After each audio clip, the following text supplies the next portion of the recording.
If you were a top high school player, you were in a basketball camp called 5-star. It's been that way for many, many years. If you were a young kid with dreams of playing in the NBA, this camp was where you wanted to be. In the 1980s, it hosted players like Patrick Ewing and Dominic Wilkins. In the 2000s, it hosted LeBron James, Kevin Durant, Stephen Curry. In short, this camp was an organization that hosted hundreds of star basketball players. It hosted thousands of Division I players, but for all of them, it hosted only two men who had the potential to be the best in history.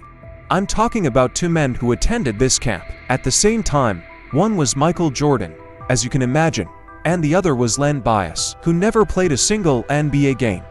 These two men faced each other in many college games. They competed against each other when they were young. But if Bias was as good as Jordan, why did we never hear about him? What happened to him? What would have happened if Bias also played in the NBA and went up against Jordan? This story is one of the most intriguing scenarios in basketball history. Both players were only 17 years old. For Michael Jordan, the title of the greatest in history was a dream. Len Bias was already not as famous as Jordan, but some say he was more talented and had more potential. Jordan and Bias became friends at this camp. The world was still unaware of both of their talents. That's why their friendship was more important than their rivalry. The two players kept in touch even after the camp ended. But over the years their friendship turned into rivalry, as they both became the best basketball prospects in the country. Even though there was no animosity between them, they knew that when they played against each other, they had to give it their all to show who was better. By the time the two players reached the college level, Jordan stood out a bit more. Len Bias, on the other hand, wasn't as famous as Jordan and was getting less playing time. He was seen as inexperienced and disciplined. Jordan first showed the difference between them on February 16, 1983, the first time the two faced each other. There were 6 future NBA players in this game. 4 of them were the first for picks in the draft, but Jordan shone among them all. NJ scored 15 points in the first half, while Len Bias was on the bench. Jordan finished the game with 21 points, while Bias came off the bench to score 11. Jordan was clearly the better player, but not for long. After this game, Len Bias started to work hard to catch up with Jordan, and in his second year in college, he was much more recognized than in his first year. From averaging 7.1 points in his freshman year to 15 in his sophomore year, Len Bias was ready to take on Jordan. The second game between them took place on January 12, 1984. It was a great game for both Jordan and Bias. Both players attacked each other the whole game.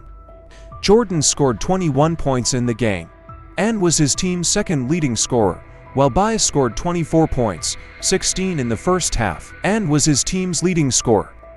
But it was Jordan again who emerged victorious in this game. Even though it was Jordan's team that won the game, Bias started to stand out more in individual performances.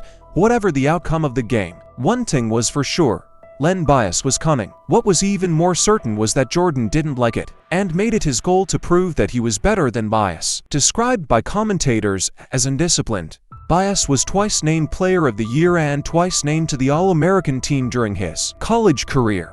He had an incredible leaping ability, was physically superior to Jordan, and just as athletic. In short, Bias impressed fans with his physicality and playmaking ability, and was considered one of the most dynamic players in the country. By his senior year in college, he was considered by scouts to be the most complete player in the 1986 draft. Celtics scout Ed Badger called Bias an explosive and exciting player, and compared him to Jordan. The two faced each other in one last game. Jordan tormented Bias' team in their last meeting, scoring 25 points. Len Bias only scored 15 points and fell behind Jordan. Michael Jordan once again led his team to victory and ended the debate about who was better, at least for the time. And it was the last time the two promising players would meet.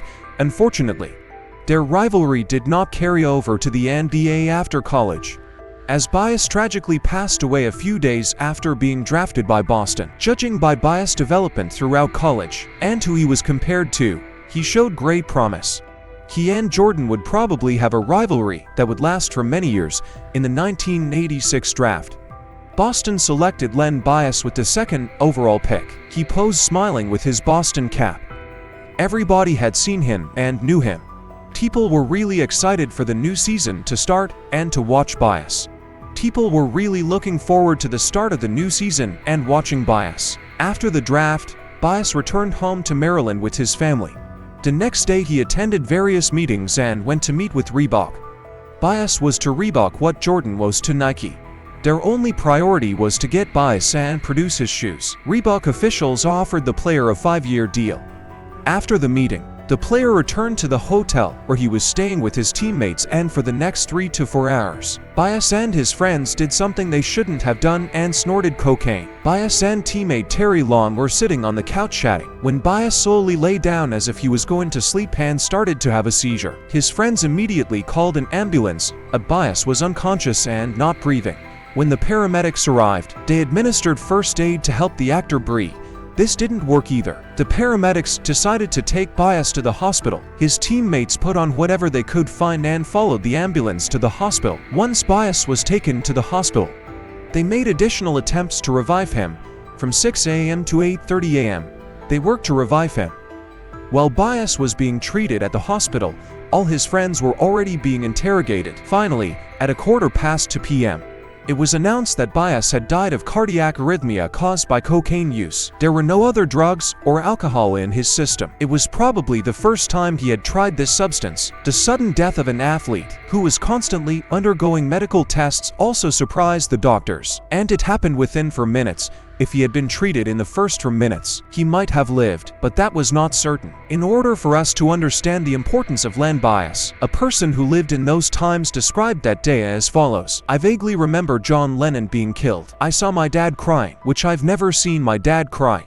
I heard about the Kennedy assassination. I saw people's reactions to the 9/11 attacks, but every year during the NBA draft my mind goes back to 1986. My mom sent me to the corner store to buy bread. On my way to the store on my skateboard, I was stopped by a 15-year-old girl, and I'll never forget the shocked look on her face. When I approached her and asked her what happened, she said something so shocking and so unbelievable that I was sure she was kidding. I didn't believe her, so I asked her again, and she said it again, her lips trembling. Len Bias died of a cocaine overdose this morning. We stared at each other for at least 5 minutes.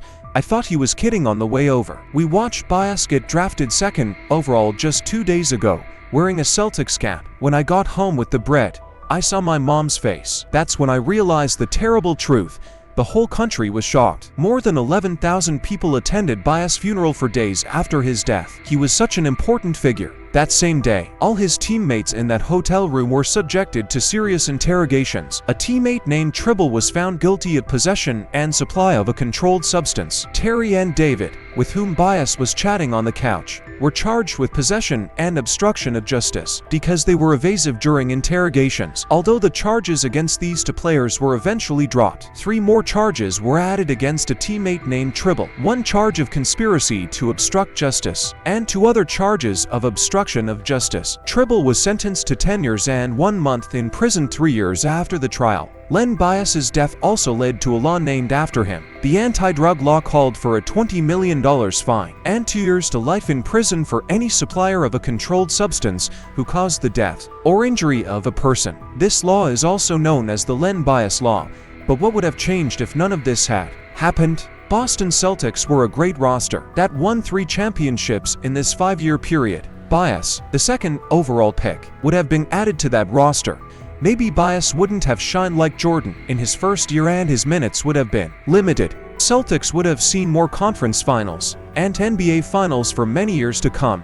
At least they wouldn't have entered a 20-year dark period. That would have made things difficult for their rivals, the Pistons and Chicago Bulls. Jordan, too. At the time of Bias' death, Jordan was working to make Nike the most famous brand. Reebok, on the other hand, lost Bias before they could acquire him. Perhaps Reebok would have become a much more desirable brand. Kenny Smith, who played against Bias in college, said that Bias could have been one of the greatest players in basketball history, playing alongside Larry Bird. But one thing is certain, apart from the odds, Len Bias was the greatest basketball player who never played in the NBA. Thus, we have come to the end of our video. If you liked this video, please do not forget to press the like button and follow. See you in the next video.